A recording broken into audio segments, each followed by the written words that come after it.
Welcome once again, everyone, to the Movie Theater Lobby. I'm Brandon. And I'm Leia. And Leia, you may be wondering a few things.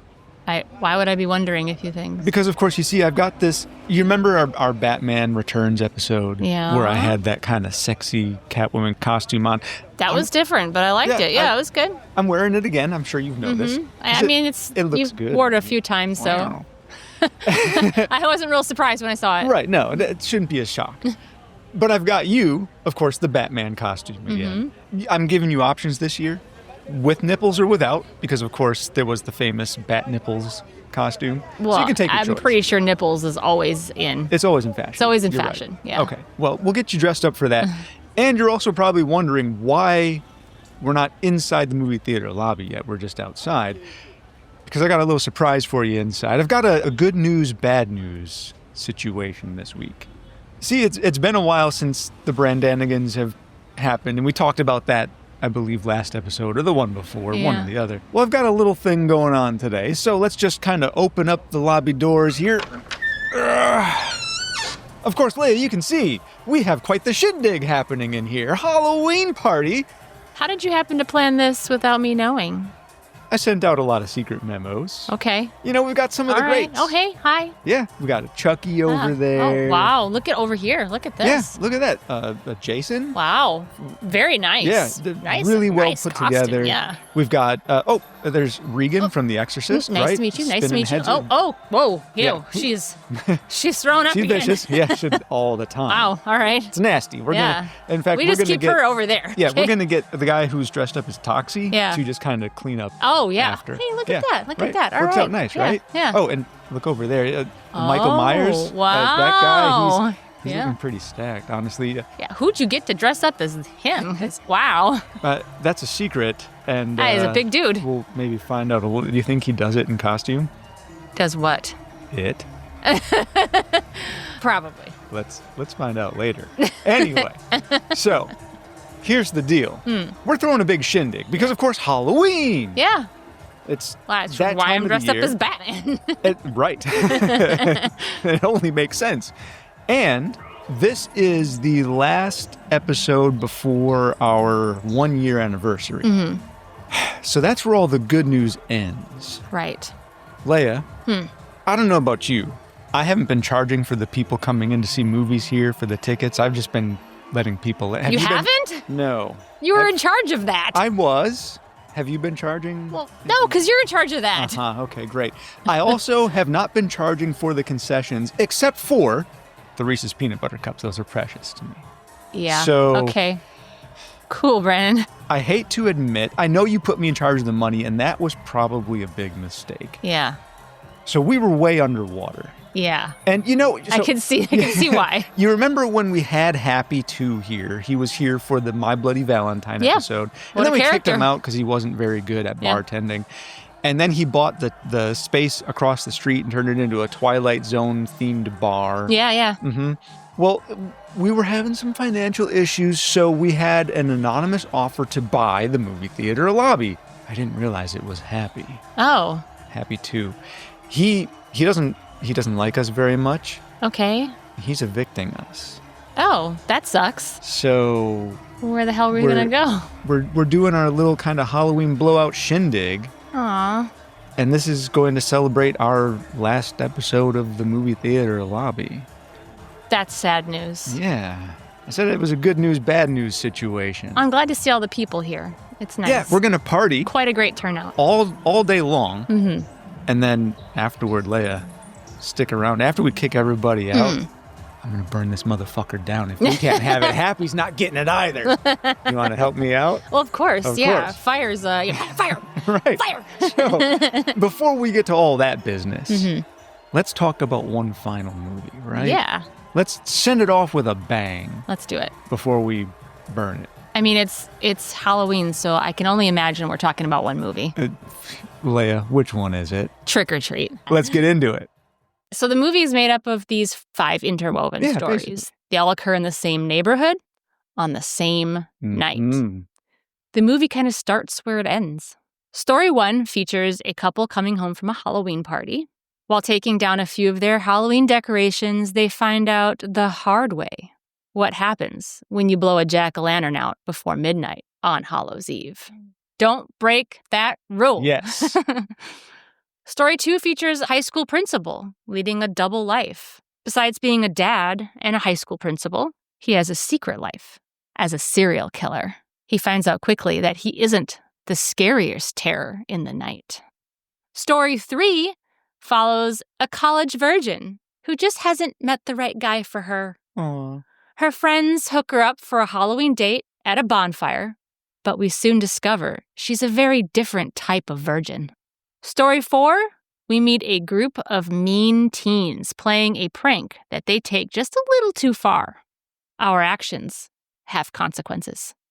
And lastly, Story 5 is about a sad hermit who is visited by a special type of trick-or-treater. Our past always catches up with us in the end. So you can dig through all these. They're all interwoven. They don't go in any kind of chronological order. But as you watch the film, you actually see different pieces of these different stories coming up in each other's stories in the chronological order. So you could actually put this all in kind of like an order, which is really cool. Yeah, you get to see people from each story popping up in the background of everyone when they else's would stories. have within this neighborhood. Yep. Yeah. It's really a really well-constructed story that I imagine Michael Dougherty had one hell of a time kind of piecing together on the page and then making come to life on the screen. I heard editing this was a nightmare. I can only imagine. Yeah. He actually thought about coming out with a movie that put all of the stories separately in their regular order without being intertwined. Right. Because that's actually how they were written originally and constructed. And he said that would have been easier. Yeah. But the editing to get these to all interweave perfectly, he said, was a nightmare. So. Oh, no doubt. Yeah. We mentioned Michael Dougherty is the director/writer on this one. He originally came out with this idea back in 1996, actually. Yeah, with a little short film, An right? animated short called Season's Greetings, which featured Sam Hain. Yep, Sam Hain, which, of course, in the Celtic Irish would be Samhain. Samhain, In fact, we named Sammy, one of our cat that passed away, Samhain. Yes. Sam is his short name. We actually adopted him in around 2009. So Season's Greetings featured Sam in this animation. He's like this child. Yeah. And they show him walking in a costume, dragging a bag behind him, going door to door, trick-or-treating. And he's being stalked by somebody, and this stalker goes and corners him, and then you see like shadows that he's getting killed. Yeah. And then you find out that the real terror is not the guy that was stalking him, but Sam himself. Yes. Yep. It's the demonized version of this little boy. Yeah. Or what you're left to believe, because he hasn't really gotten a backstory yet. Right. But. Fun little short. Very short. So you should go see it. Just a few seconds. Yeah. I'm sure you can find it on YouTube. It's like a minute or two, yeah. Did you know that this film also had several different titles? What titles did it? Well, so of course, originally it was titled Season's Greetings, but they thought it was too Christmassy. I would have thought Christmas had I heard it. So then they went with Halloween Terrors was one of the names. Jack-o'-lantern Tales was another one. October the 31st was another. And then lastly, Trick or Treat. The final title was what they wanted to keep, but there was actually another film already called Trick or Treat. So they turned it to Trick or Treat. Trick or Treat, yeah. Huh. It didn't really have wide theatrical release at all. Yeah, it was direct-to-video, actually. Direct-to-video, but there were some showings of it. One of those showings we actually were privy to, which I feel very, very, very special and honored. It was at the 2009 San Diego Comic-Con. Yeah. We got to watch it on the big screen. July 23rd, 2009. Yeah. Michael Dougherty was there. Yeah, it was really kind of a special moment for us. Yeah. Not just being Halloween fans and horror fans, but also being movie fans. It was just something very special. I mean, it's even been featured in some of the horror attractions in Universal Studios, I believe. And it was so successful, they actually brought it back as its own feature in one of the houses, as they do like 3 different movies or whatever, 3 different ideas. Yeah. And that was one of them, you know. They had to bring it back because it was so popular. So kind of wish I would have seen that. Sam has become a huge horror icon. Yeah. Right up there with it and, you know, Michael Myers and Never Freddy. would have expected it. I remember when we had seen it at Comic-Con, The screening, We waited in line for like an hour. It was a long time. Yeah. The panel started at 9:30 p.m. The film started playing at 10, and the panel didn't get out until midnight. Yeah, it was so cool. So, of course, the exhibition hall was closed at that point. Yeah. But the very next day, first thing I did was I went and got one of these Sam statues ordered. And it's been in our home ever since. What happens every October? Every October 1st, we take his little sackcloth mask off. View his face in all its full glory. So from October 1st to October 31st, Sam gets to remain unmasked in our home. In all his glory. It's kind of our tradition. It's a tradition, yeah.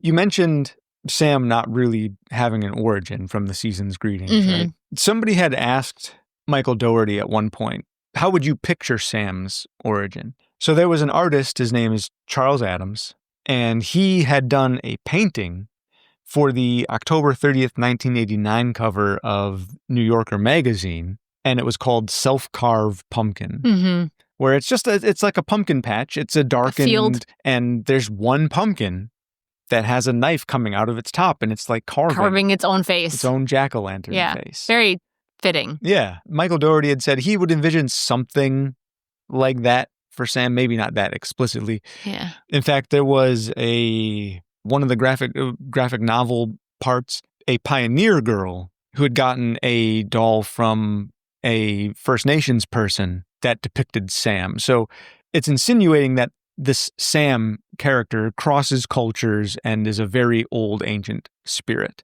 There's a sequel graphic novel, and it's called The Witching Hours. You know, of course, I got in on that Kickstarter. We have, once it's done being published, one of those sequel graphic novels coming to our home. And of course, that came with the graphic novel for Krampus, which Michael Dougherty also directed. I love that movie.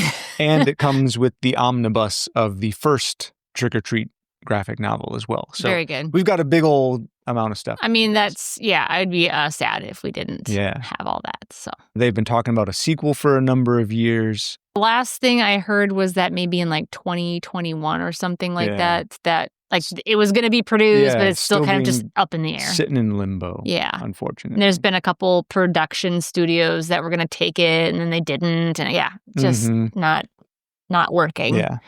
He also had mentioned, though, that he doesn't want this to be a series that goes on to where, like, we're doing Trick or Treat 9, Sam in Space, or something diluted. like that. Yeah, exactly. We don't want that either. But I think there's room for other anthologies where he's like, he goes to England and does it, or he's in Africa and he does it, or he's in China and he does it, or maybe he just goes to another town, you know, and does this, you know, and there's another anthology where people aren't following the rules, you know. So I think there's still room for another movie, at least one or two more. I would say one or two more, but I understand what he means. He doesn't want it to become so watered down that the iconic status just becomes... There's room for growth. Yeah. We just don't want it to be crazy and weird. Yeah. You know. Yeah, like you said, just don't get it to the point where we're in space now. Let's not do that. We don't need Let's that not much. do that. This film also had a graphic novel. Between the graphic novel and the shorts and this film, some lore has sprouted up around it. And one of those is all of Sam's rules. Yes. I have a keychain that has his rules on it. Some of them are explicitly mentioned in the film. Some of them are mentioned in the graphic novel. Some of them are in the other shorts. But for the most part, generally people break them into 4 to 7 rules. So I'm just going to present the 7, typically considered to be the full list. So always wear a costume. Duh. Always pass out candy to trick-or-treaters. Yeah, unless you're trick-or-treating. And of course, yes. Because we won't be doing that. We'll be breaking that rule. But we won't be here. But, so we won't be home. And I think that is also including, hey, whoever comes knocking. Dude, at least the teenagers are out doing something crazy. They just want to be kids one last time. They just want give them candy. Give them some candy, man.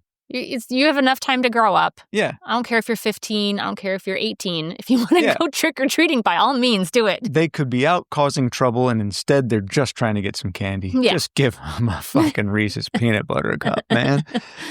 Also, never blow out a jack-o'-lantern before midnight. Always check your candy. Respect the dead. Never take down your decorations before November 1st. And never hurt the innocent. And I like that one. Yeah. That's a good last thing to put in there. It's a great little list. It works great for the film. And it works out great for the film because we'll see the consequences of pretty much all of these things. Yep. why don't we kind of look at this film maybe story by story? We're not Sure. going to spend forever on each one, but any cool little facts that we had found to kind of throw in. And we're not going to like talk a little bit about one, then another one, and then back to another one. Let's just talk about the story as if they were self-contained little stories. Before we go into breaking all of these stories up, Yeah. I did want to mention that there is kind of a overarching idea or concept behind all of these, Mhm. and that is a person's experience with Halloween. For instance, with Dylan Baker and his son is kind of like how you're introducing this holiday to Yeah. your family or to somebody new in your family or your kids or whatever. Yeah. The second is that your friends are roaming, the kids with the pumpkins. Oh, sure. Yeah. Yeah, your friends roaming trio around. of teens. Yeah, your friends roaming around, you're trick-or-treating, like that tradition of just like, walking around and trick-or-treating with your friends. The one with Anna Paquin is like when you're in your 20s and The Halloween's all young about adults. sex. Yeah. Yeah. It's the sexy nurses. Sexy and- nurses yeah. and stuff. Yeah. That couple from the beginning, that time when you're in your 30s where you're kind of going to Halloween parties, but then you have to come home early yeah. because and it's you're tired. yeah, because you're tired and you'd rather just be home and you're, and then you're thinking about all the stuff you got to take down. I think that's where we're kind of at. We're like, we're kind of at that I point now. wouldn't be probably going to a party, but like I'm at that point where like I'm I'm at home doing my own Halloween Yeah. thing. If we were home and we actually had people that would come by our home, I'd still have candy. we live down a just in side street. case. There's not many people that would probably come by, but yeah, we would have something for somebody who drops in, Yeah, and we just spend the rest of the day watching horror movies. yeah, That's our thing. that's our thing. And we don't take down our decorations before the first. We don't blow out our jack-o'-lanterns. Nope. And to be fair, I had my Halloween stuff up mid-September. You sure did. So- Not the sooner the better. in my opinion. And then, of course, the story with Brian Cox is kind of like Halloween in your twilight years. Right. It's like the Scrooge of Halloween. Like, basically. yeah, like he's bah humbug. He's Here's your over it. candy. Get Yeah. out of here. Get Or outta here, I don't kid. give candy out. Yeah. So now we can break it down into all the different movies. Okay, let's start with that first couple, the tired couple. The tired couple. So Henry, Mhm. played by Tamil Pennicott, and I got to mention from Battlestar Galactica, Yes. of course, love it. Love it. And Emma, played by Leslie Bibb. The big offense that was pulled off in that was blowing out the jack-o'-lanterns and taking down your decorations. There's really not a whole lot to say about them. Like you said, they were kind of the sleepy, tired couple. Yeah. But Sam, of course, does make his appearance there. Like, Yep. he shows up. He's the one to enforce this rule that, hey, Well, he's the one who scoffed She- when she yeah, did it. He's yeah. like, oh, unacceptable. Not on my watch, Yes. bitch. Sam, of course, kills Emma, shows up there, and he just keeps showing up. That scene where he kills Emma, the blood was steaming. I read that they boiled the blood Mm-hmm. to get it hot enough so that not only did it look red and To bloody, give it the effect of being but it looks warm blood. steamy because it's Halloween, Fresh. right? Yeah. And it's cold out in Yeah, usually. a little bit chilly, depending on where you are. Yeah, here it is. Yeah, here it is for Here we're sure. going to have to wear jackets. Oh, my And God. I've been trick-or-treating in the snow. That's also true. Yeah. Kind of gives the impression. And I think this takes place in Ohio. Yep, Ohio. So, I mean, maybe a little cold. Similar-ish Yeah. kind of climate. Yeah. Yeah. After Emma gets killed and Henry finds her in the In the front very yard. beginning of the movie, Mhm. yes. Yeah, the Halloween party goers. Yes. Yeah. We get that sort of kind of comic booky graphic novel opening. Yep. And then we see a boy dragging a sack A sack. down the street. Charlie. Charlie. Yeah, we see Charlie. Charlie We don't know Brown. he's Charlie. But yeah, right. I didn't think about that. He's dragging this sack down the street. And Mhm. as he does, the camera's acting as his POV. Mm-hmm. Most of the time, it's just staring down at the ground. Occasionally, it will look up at people that he's Things passing. that he's looking at, yeah. And one of the people that he passes is Principal Wilkins. Mm-hmm. Another couple that he passes is the couple from the opening. Yeah. This is like an introduction to all of the characters that are going to be kind of in the film. Yeah, so you get these You little, don't know it. but you get these little glimpses of the entire night, Yeah. essentially. So the next one let's roll into here, Charlie Yeah. and Mr. Wilkins Yes. and his son Billy. Yes. So Charlie, played by Brett Kelly, he's from Bad Santa. He was Yeah. the kid. The in chubby Bad kid. Santa. Yeah. This sweet, sweet little Mhm. kid. Yes. Oh, so sweet to the end Not of the so much in this one. complete role reversal here. He's the kid who, as Smashes he even your does in pumpkins this and- film, walks around smashing pumpkins and Hating the world, probably because he's picked on, the poor Yeah. kid. Probably, honestly. Yeah. when it comes to the bowl where it's take one, he's the one who takes the whole bowl. Yeah. Principal Stephen Wilkins, played by Dylan Baker. Mr. Wilkins' son, Billy, played by Connor Christopher Levins. Now, of course, smashing jack-o'-lanterns, that's pretty much the same as blowing out jack-o'-lanterns, if you ask me. Pretty much, yeah. So there's a Halloween sin broken. Taking too much candy. Now, there's no rule about taking too much. No. But there is on checking your candy. Which he did not. Which he did not. Clearly. I would say among all of these stories, this particular story I think is of lesser significance, but there's so many things in this one that are some of my favorite things. We get that scene where Principal Wilkins catches him taking too much candy, right? And Principal Wilkins, you think he's going to chide him. He's like, oh, whatever, have some candy, go ahead. But he still ends up giving him kind of a little talking to. Yeah. And he says, go ahead, eat some candy while we're talking. And Leia, that throw up. Oh. Ugh. Yeah, so it looked gross. Yeah. But I heard it tasted pretty good. I bet, because it kind of looked like chocolate sauce. Michael Doherty said that he tried it and it wasn't so bad. Really? Yeah. Oh, man. I wonder if we can get it in a container. It's probably just watered down pudding or something. That's probably all it is. That throw up was super nasty. I love so that gross. effect. When he's carrying Charlie inside, you can hear Charlie must still be alive at that point. You can hear him kind of like burbly. Yeah. More kind of throws up on Mr. Wilkins' shoulder. Yeah. And takes him out to the backyard to bury him. And while he is burying him, we get that little crossover with Mr. Krieg. So this is like where you start to see the stories kind of intertwining. Yeah. Because Mr. Krieg is Mr. Wilkins' neighbor. Yeah. There's also another child who is being buried, and that child is making noises and stuff. And anyway, we don't need to go into all that detail. But Mr. Krieg's dog is barking. And Mr. Krieg, what are you doing, Wilkins? Wilkins! And that's when Billy comes home after trick-or-treating. Yeah. He says, Dad, I'm back. Exasperated. Dad's like, I'll be inside in a minute. Go watch Charlie Brown. And Leia, what's he say? Charlie Brown's an asshole. Yeah. Which I think is a jab at Charlie. Yeah, Charlie. Because Charlie's an asshole. Charlie is an asshole. Charlie Brown's an asshole. Leia, you and I still say that line apropos of nothing. Yeah. Just because. It's a great fucking line. Yeah. We also say the other line, too. The other line at the end of this segment where Wilkins, after he gets done burying, you hear him kind of mocking his child. Oh, Dad, help me with the jack-o'-lantern. Oh, Dad. Yeah. he sounds like the dad who's just over. I'm done with this night, man. So he goes inside and he goes, okay, we're going to go carve together. Yeah. And you see him lead his child into the basement. And he's holding a knife. And you're like, oh, no. Oh, this poor child. Yeah, he's going to kill his own son? Yeah, that's despicable. Is it his son? So they go downstairs, and you see him kind of raise the knife up and slam it down. And you're like, ah! And you're like, oh, God, that poor kid, he's dead. When it pans out to reveal it's Charlie's head on Lazy Susan. And the child just looking absolutely delighted. And Leia, what's the ending line? Don't forget to help me with the eyes.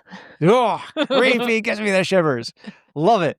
But that one also comes up occasionally. That one we do also say. I don't even know what in reference just to. For no it reason. just comes up. We will just say it because it's a great fucking line. Yeah. Or when we're carving pumpkins, like we were with the kids, I'm like, don't forget to help me with the eyes.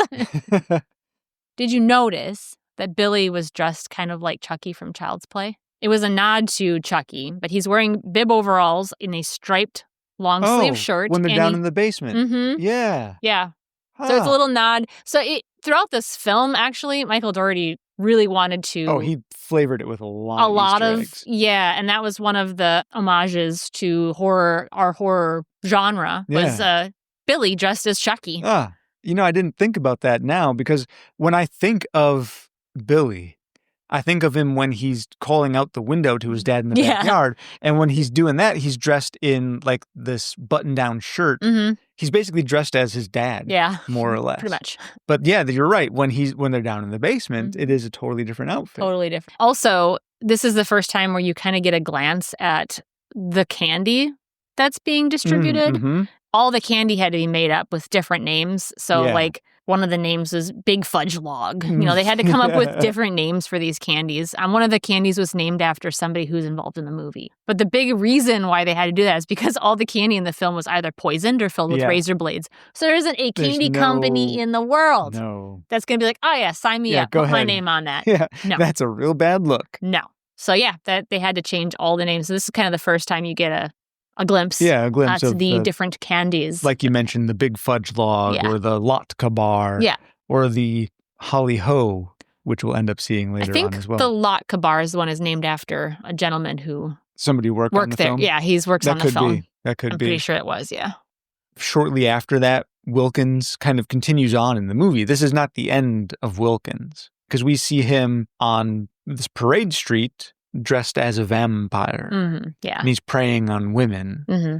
And he's biting them and killing them. And you're left to assume, is he really a vampire? Is this also a thing? Yeah. Well, I mean, who knows? Yeah. Maybe it has a supernatural turn, Yeah, it very well might. And he's got fangs and he's biting into these women's necks and they're just bleeding, leaving them dead on the side of the road. We get sort of a change of scenery and there's like a spirit Halloween or something. In the Halloween shop yes, where they're Halloween changing. shop. Women are changing, kind of chatting all back and forth. All in their different little... you don't see any of them yet. But you do see a little child. Yes, peeking at them. Dressed in with a lollipop in his mouth. Bear outfit with a lollipop, yep. And boy, is he getting an eyeful. He is. And Leia, who's the actor playing that boy? The little boy's name is Quinn Lord. And Quinn actually also plays Sam, for the most part. There's a few scenes where he doesn't. There's an 8-year-old stunt kid who does some of this, and there's a woman who did some of it as well. Yeah. But he plays all of the acting roles for the Sam character. It was nice that he got his face on screen. Yeah. I think it's important. Yeah. Because he was just as important as anybody else. Oh, absolutely. Yeah. If not the most important. He was the thing that ties this whole movie together. When the film opens and we get that sort of little graphic novel-y kind of intro bit, there's a part where it introduces Anna Paquin as one of the stars of the film. And in the graphic novel panel, there's some text that says, wear a costume to look like them, which is really significant. That's your first nod to what's going on with them. So in this scene, we have Maria, played by Rochelle Aites. We have Danielle, played by Lauren Lee Smith. Janet, played by Monica Delane. And Laurie, played by Anna Paquin. And Laurie was named after Laurie Strode from Halloween 1978. Yes. So yes, another nod to some of the greats. And of course, Anna Paquin was in True Blood, so she's well known for that. Which is kind of significant after you find out what she is. Very much so. And of course, when the women come out, the three that do right away, you see like a Snow White, a Cinderella, and a Little Bo Peep. So Leia, when they knock on the door to get Laurie to come out, they say, open the door or we'll huff and we'll puff and we'll blow. Just open the door.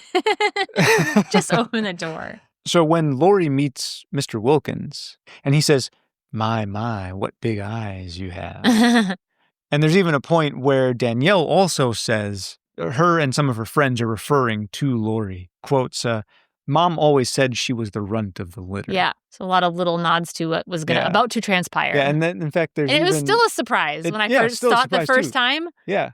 I had no idea until it actually happened. Yeah. None. And then you realize, it was laid out for me the whole time. The whole time, yes. I love that about that scene. Because if really you've never well seen done. the movie and you haven't listened to this episode, you wouldn't know. Yeah. So all of those are just sort of, little bits. Yeah. And then we see Laurie actually come out and she's dressed in a Red Riding Hood. Oh, weird.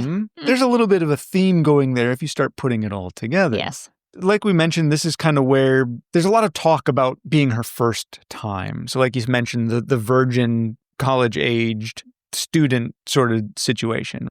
So they're all looking to pick up dates, quote unquote, for this party they're going to later. Yeah. And most of them do, except for Laurie, who she wants the right one. Right, yeah. She's a virgin. She doesn't want to just give it to anybody. Right. So she's going to spend some time in this film trying to find the right one. Her right date. But all these other girls, they go off to a bonfire. And of course, there's more story interspersed in between, but we'll stick with this story. One. Sure, yep. Now, at this bonfire where all of these girls are hanging out, and there's many other girls there too, everybody has dates.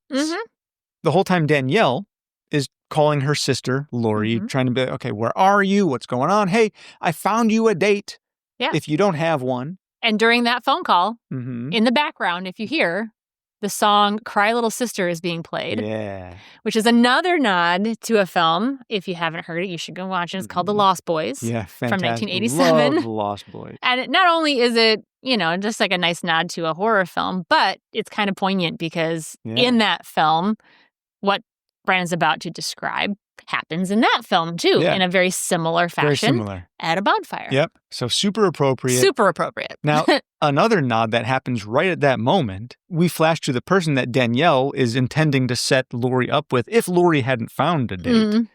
And we see this man dressed in a giant baby. He's got a bib, he's shirtless. Yep. He's got like one of those little bonnets on. He's wearing a giant diaper. Now, Leia, do you know the significance of that guy? Well, his name is C. Ernest Harth. Uh-huh. And he's been in a lot of crazy horror films. He has. In particular. Yes. He's been in 13 Ghosts. Oh, yeah. Do you remember who he played in 13 A baby. Ghosts? Yes. He's kind of a round man baby. He is. Yeah, it's perfect. He played the great child Yes. in 13 Ghosts. So it was just kind of a neat little... Another nod. But another thing that we should point out in the background of this scene. So a little bit earlier in the film, the teens that we haven't talked about yet, they're asking for jack-o'-lanterns, for UNICEF, they say. And they come across this party being held by one of the teachers from their school. That scene cracks me up because I feel like we've all at least one time in our lives were like, what the hell's going on here? The teacher is drunk, you can tell. Yeah, they're having a party and they're drunk. She's being a little overly sexual. She's wearing a sexy cat outfit of children. And there's in the background, there's like a hot dog fucking There's a hot dog butt fucking a pig. Yeah, that's what it looks like. That's the direct quote? Yes. Now, Leia, in the background of this bonfire, there's a hot dog costume. So that leads you to believe possibly the pig who is getting butt fucked. Possibly also a member of this particular group? Yeah, maybe. You would assume. And besides that, it would be an appropriate costume because the Three Little Pigs Yes, nice. I love that. Just a thought. No, that's good. It's good. Just putting some logical steps together. Yeah, and I bet you that is actually probably accurate. Might be it. Mm-hmm. Do wolves eat hot dogs? Sort of. They do eat pork. That's true. All right. Or chickens, or whatever else the hell your hot dog is made of. Eventually, Lori does show up. You see her before she shows up. She's confronted by Mr. Wilkins. Mm-hmm. Vampiric Mr. Wilkins. Mr. Wilkins thinks he's the thing that goes bump in the night. Yeah, and you see the scene ends with Mr. Wilkins and Lori meeting when Mr. Wilkins bites her in the neck. But then you see, later on in the bonfire, you see Little Red Riding Hood fall out of a tree. You're like, oh no. And everyone's panicking. Yeah. Especially Lori's sister. Yeah. She goes over and thinks it's Lori, right? Like, we all think it's Lori. Why wouldn't you? Yeah. Opening Red Riding Hood's shawl to reveal Mr. Wilkins. Mr. Wilkins. Principal Wilkins. Well. Well.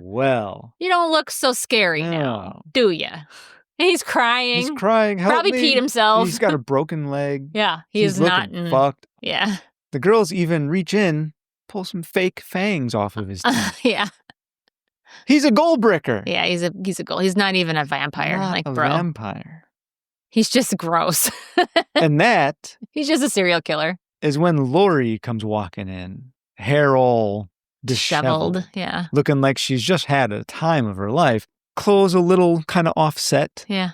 The music picks up. Yes. And this grand transformation scene occurs. Yep. And the music is Sweet Dreams by Marilyn Manson. Yeah. The cover version. Poignant because this was in the end credits for House on Haunted Hill. Yeah. You actually see Mr. Krieg flipping through his TV and House on Haunted Hill comes up on his TV. Oh, does it really? Yeah. Oh. So it all comes together. Wow. Yeah. But one of them's the 99 version, one's the 59 version. So okay, yeah, of course. But I loved this transformation. This is one of my favorite scenes in the movie. It was really cool. Super cool. And the animatronics. So they did practical effects, but they also did a little CGI to make them look more realistic. To make them really pop. But these all came from the same company that created the lichens for the Underworld movies. Oh, so nice. there's a very big similarity between the two. You would think that the wear a costume to look like them refers to these women just wearing costumes, right? But the costume the whole time has been the human costume. The human skin that they're wearing, because they rip it off of their bodies in like chunks. Yes. And it's so fantastic. Not romantic. It's gross. And you're like, wow. But Leia, that scene is just damn sexy. Well, and it's all women too. So it's like a matriarchy. All women. Yeah, and they're all taking their clothes off and they're dancing to this sweet dreams made of this, and they're pulling their skins off, and you're the whole scene is just like, ooh, goosebumps. Yeah, it was, boy, did it get you. Yeah, that's good. So that was a good one. Of course, we got to have Sam. he's got to show up in all of these little stories. Just happily sitting on a log. Eating his just candy. Watching the whole business go down. Yep. Love that. One of my favorite sequences in the film. Yeah, me too. Love it.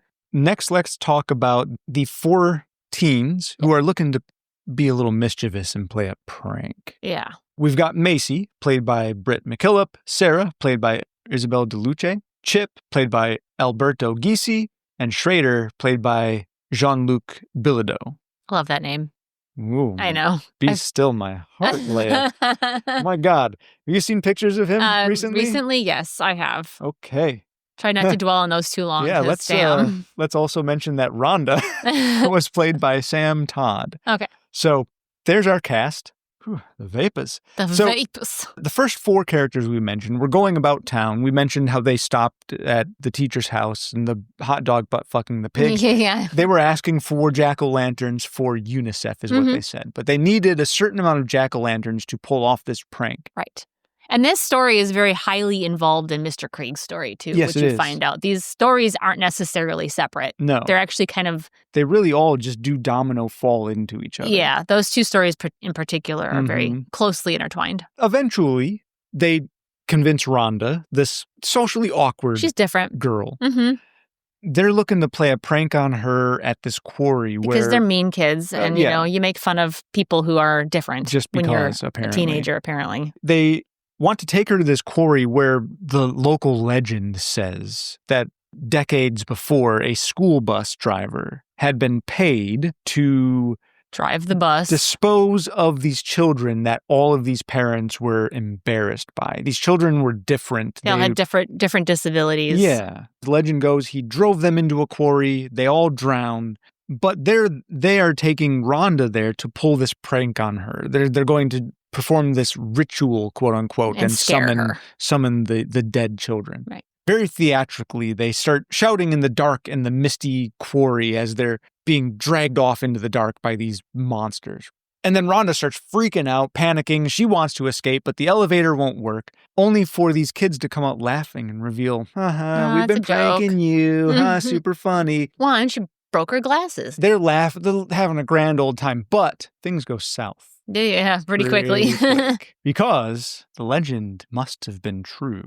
Now these dead teens start attacking these living teens. No survivors. Zombies. Zombie children. Except one. Rhonda manages to get away, and she has the opportunity to save the other one. At least one. But she closes the elevator gate and rides that motherfucker to safety. Yeah. But and she's holding a pumpkin, and it's still lit up. Yep, still lit pumpkin. Don't hurt the innocent. Don't hurt the innocent, and respect the dead. And the tie here is that as Rhonda ascends in the elevator to leave the quarry, our dear little Sam. They pass each other, and she stops and looks at him. He stops and looks at her. Each go on their way. Yeah. I think Sam's going down to the quarry to see what... I think, he's going to inspect the carnage. What happened down here, guys? Yeah. Oh, that sucks. Sam has a love of those disgusting things. Well, you break the rules, there's consequences. Right. A fun sequence. I still love that story altogether. They kind of show Rhonda's front yard, and there's just like hundreds of carved pumpkins. So she's maybe autistic, or she's got something going on where she's very heavily focused on this project. And she loves Halloween. Halloween is the bee's knees. She knows all about the origins of Halloween. And even though in this movie they do exaggerate the origins of Halloween, it still is commonly believed to have started with the tradition of Samhain in the Celtic tradition, not particularly involving human sacrifice or anything of that nature, but... Jack-o'-lanterns actually were mostly made out of foam or ceramic. In this movie? In this movie. Oh, okay. And I guess there was a running joke on set that no pumpkins were harmed in the making of this film. because they were not really jack-o'-lanterns. Because they weren't really, yeah. Yeah. I wonder, the ones that were getting smashed by Charlie, though, were those real pumpkins? Well, yeah, probably. I don't know. I wasn't going to bring those up, maybe but they you were had to still, go and do it. So. Maybe they were still special effect pumpkins. Maybe. Stunt pumpkins. Stunt pumpkins. Stuntkins. Stumpkins. Oh, my God. This brings us to kind of our last segment. Leia, what could possibly be tying Mr. Krieg to all this, other than the fact that he's Mr. Wilkins' neighbor? What ties it, do you say? Yeah, what ties it, Leia? Do you want me to say? Let's kind of explore what's happening Oh, here. God. Okay. I'm going to say. So we do get to see his house is totally dark. It's just him and his dog. His dog's name is Spite. His dog is so cute. Super cool. I love that name for a dog. And awesome. Your first introduction to the dog is he's got like goggles on. Yeah. They glow in the dark. So some trick-or-treaters come to the door, and the door slowly opens in just complete darkness and these little red beady eyes and a growl. And the kids go running off and they drop their bags of candy. That's what he's eating inside. Super cool dog. Yeah. Super jerk-ass Mr. Krieg. But that's kind of where things start to go downhill. So Mr. Krieg eventually is confronted with this boy, an orange jumper with a sackcloth mask on, in his damned home. And Leia, I gotta say, this whole fight... Epic. Between Sam and Mr. Krieg, what a way to end this movie. Yeah. It was pretty epic. A wonderful home invasion, just lasting for minutes and minutes on end. Craziest shit happening. Jack-o'-lanterns on fire inside this man's house. You have cryptic scribblings all over the walls. Oh, Leia, do you remember Sam crawling across the ceiling? Yeah, it was very... So what's the Exorcist when she crawls upside down the stairs? Yeah, does the spider walk down the stairs? In the newer version. I thought of the baby sequence from Trainspotting, which is also creepy all on its own. Even though that's not a horror film, of course.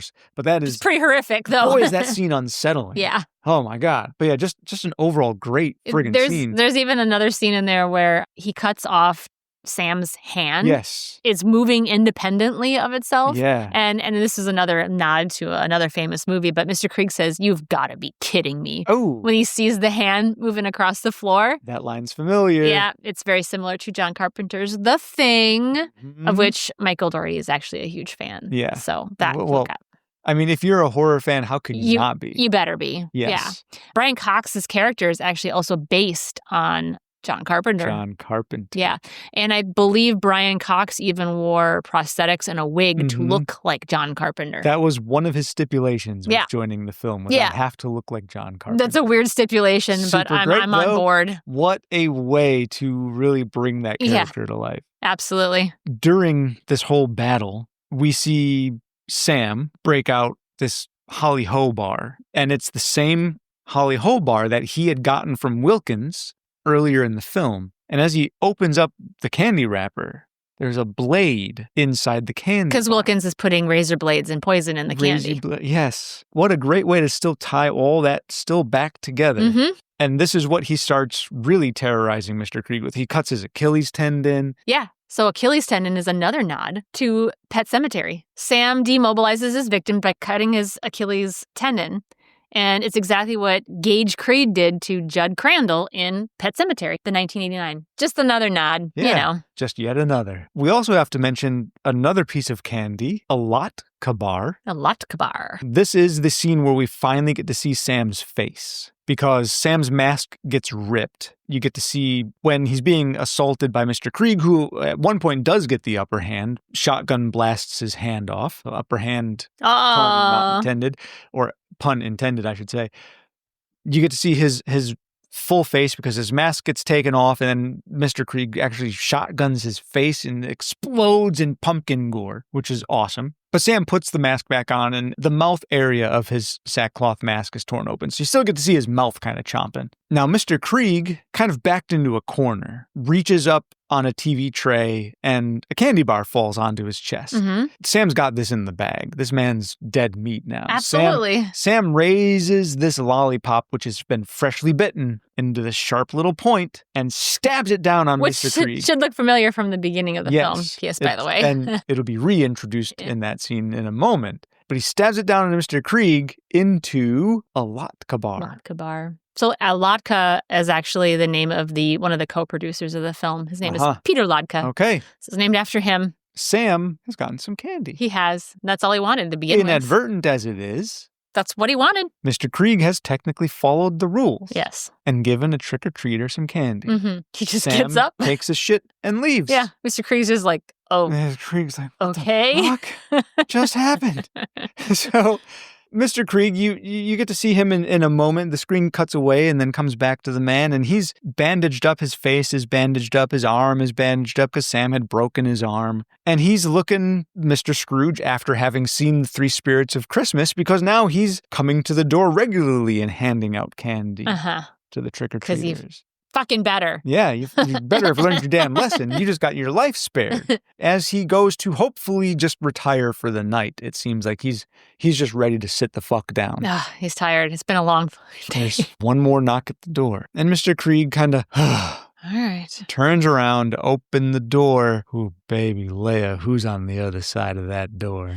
It's all those zombie children. The zombie children. But why are they there? Why are they there, Leia? Why? You want to know? Yeah. Or do you know and now you want to tell I want to tell. Can I tell? Please tell us. He was the bus driver that drove them off the cliff. It all comes around. He was the one who killed them all. In the fireplace. Yeah. Is a photograph of the young Mr. Krieg with those children in costume. Yeah, and you get to see all the kids sitting in the bus, and he's handing out candy to all of them, and he's buckling them all in so they can't get out with chains. So in that scene, they actually, as they're driving, there's a 1958 Plymouth Fury that drives by. Oh, I know what you're going to say, yeah. And it's from the movie Christine. Yes, it is. From 1983. Christine car. Which, again, obviously another nod to John Carpenter's movie. And Stephen King as well. Yeah, oh, absolutely. Yeah, his novel. So. And not only do we get that little nod, but this was decades and decades ago from before this night. But as they're driving to the quarry, Leia, who's on the side of the road poking at a crow? Sam! Yeah. Watching this bus drive away with these children to an ultimate fate, being amused by this crow corpse. But even then, Sam has been watching this. Yeah. And all these kids, they are wearing costumes. These costumes actually were all inspired by photos from Ralph Meatyard and Diane Arbus. But they're all photos of children on Halloween in their own homemade Halloween costumes from in the past. Wow. So that's why they're kind of particularly creepy, because they're all, homemade by these children. But all the kids that were playing these were actually children with either disabilities or injuries of some type. They were said to have really enjoyed doing this. They loved it. Yeah, I bet. They had so having much a chance fun to be in a movie. And, and really to cool. scare people and be zombies. And that's awesome. They really had a good time with it. I loved the design of these children. They looked really creepy, didn't they? And just the way they looked, without doing anything, they looked so menacing on that doorstep. Oh my God. Oh, and this is after they've become zombies too, so they look particularly creepy. Yeah, particularly creepy. Yeah. So the kids show up, those zombie kids show up at Mr. Krieg's house. Did you know that there are 8 locks on Krieg's front door? I didn't count. Do you know how many children are on the school bus? It's 8 different kids. Yeah. Huh. He has 8 locks on his house. I'm sure it was intentional, but I don't know if it was something like they thought he would do to keep out the 8 spirits, or if it's just like a kind of a coincidence. Just a paranoid man with a lot of locks. Who has 8 locks on the door? Yeah, that's a lot of damn locks, man. You're really keeping something out at You're that really point. trying, Huh. It ends with a graphic novel panel montage of these zombie children just murdering and dismantling Mr. Krieg. Yeah, so you kind of get the sense that he didn't make it through that night. The children get their revenge. He kind of made the ultimate Halloween sin of hurting the innocent. These children, they weren't malicious. They were just different. and the parents didn't want them anymore, so he murdered them for money. Before we get that little montage of murder, we do get the scene where Sam and Mr. Krieg are staring at each other outside. Yep. Sam's on the sidewalk, watching Mr. Krieg at the door before the zombie children come around. And this is when we see down the street the tired couple walking to their home, talking about turning out the pumpkin and going to bed. Yep. That's when we hear Harry say, there are rules. You're going to upset someone. And Emma says, oh, please, who? Yeah. There's someone you're going to upset. Very clearly someone you're going to upset. And that's when Sam looks down at his lollipop that he had just tried to stab Mr. Krieg with, but got a candy bar instead, and kind of looks up at Emma like, bing! Yeah. Idea. You see this light bulb kind of, I mean, you don't literally see a light bulb, but it goes off over his head. He walks across the street to leave Mr. Krieg all to his devices. And that's when the zombie children come by. Yep. So did you notice that every single death in this film happens off screen? I suppose that's true, huh? Typically, all the deaths were either obstructed by something or that the camera cut away right before the character died. I would say it's pretty unique in the horror genre. Usually that you see that as part of like the horrific part of it, but that's not the horrific part of it. Yeah. You know, you see them getting hurt, you see them getting bloody, but you don't see anybody actually you see die. Mr. Wilkins getting mauled, or you but see he's the not dead aftermath, yet. you know. And you see Charlie getting poisoned, but he's not dead yet. In fact, you even see Charlie's beheaded head. So you do get to see the aftermath. Dead corpses, but you don't see the actual killing. Interesting. Yeah. Well, Leia, do you have anything else? No, I love this movie. I had such a good time researching it. You know, and there's not a lot on this movie, but there's a lot of things that you can muse about and a lot of connections, and a lot of thought went into this movie when it was created. It really did. Yeah. And I'm super excited to read the sequel graphic novel when it finally arrives. But Leia, I think it's time to go. Yeah. Time to go. Time to go. It's time to kick everyone out for the last time. Well, let's party a little longer. Well, let's party a little bit longer. Because it's not that late. But let's at least end this episode. Let's end this episode. But we'll keep partying. We'll kick everyone out before we start it on fire. Maybe. We probably should do it after midnight so we don't break any rules. That's true. Well, everyone, thank you for joining us on this movie theater lobby journey. Unfortunately, we didn't hit our exact 1 year date. Very close. That'd be next week. And the funny thing is, when we started this show, we started releasing on Mondays. Last year, our very first episode came out on November 4th, which was a Monday of 2024. This year, our episode would also be releasing on November 4th, were we to release our 1 year anniversary. But that's because, Leia, in April, I fucked up. Oh, yeah? And I released our episode on a Tuesday. And you just kept doing it on Tuesdays. And I just kept doing it on Tuesday. So we may have to do something on the 4th. Maybe not a full episode. Maybe. But maybe we'll do a little naughty nod, something or other. Yeah, who knows? Yeah. So, for all intents and purposes, this is goodbye. Yes. From the podcast. You haven't heard The Last of Us yet, we're still going to keep the Blue Sky account open. Yes. We'll still be posting stuff there. We'll try to stay super regular. Yeah. We love the people that have interacted with us. Yeah. And we don't want them to go away. We want to keep on talking with all of you and more. Yes. We hope we get more people who hang out and talk with us on our Blue Sky page. Yeah. That'd be phenomenal. We may even occasionally put up like a quick movie review on YouTube or something. Or what you did say. Or what you did say, or a fact or something on YouTube. We're going to keep it short. We're going to keep it brief. We are busy. Yeah. That's the reason we're closing it all down. Also, the fact that we started Dark Pages Unbound, we're having a lot of fun being creative there. We hope you listeners will follow us there as well. I know we're amateurs. I know. I don't care. But we're having fun. We hope you do too. Yeah. We're hoping to get better as we grow with that show.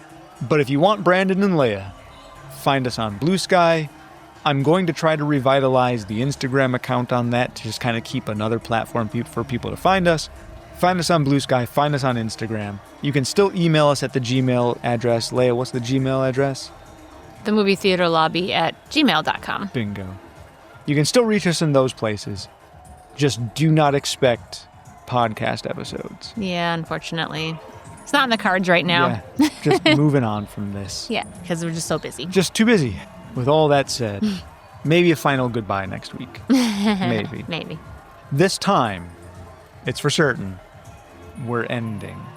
Keep up with us, please. Please do. Thank you all for listening. Thank you all for having fun with us, for learning with us. We hope maybe we've brought some more enjoyment to some other films that maybe you didn't enjoy before. That was kind of our whole idea. Yep. Thank you, Brandon. Thank you, Leia. And we won't see you next week on The Movie Theater Lobby. Bye. Bye.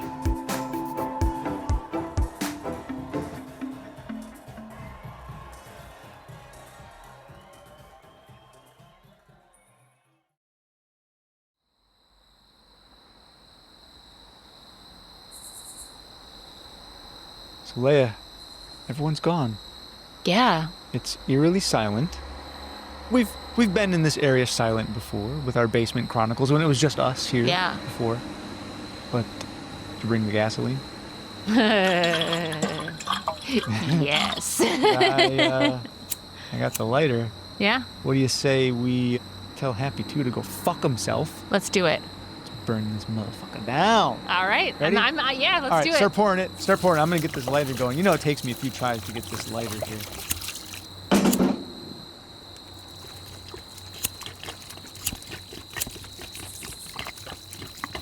Okay, I got it. Okay. You need to grab the Reese's peanut butter cups. You almost left those. Yeah, I'm not leaving those. No peanut butter cups left behind. No. That's my ethos in life. Absolutely. All right, I'm going to push those aside. I'm going to strike this lighter a few times. Fuck yeah, got it. Okay, ready? Yep, do it. 1, 2, 3.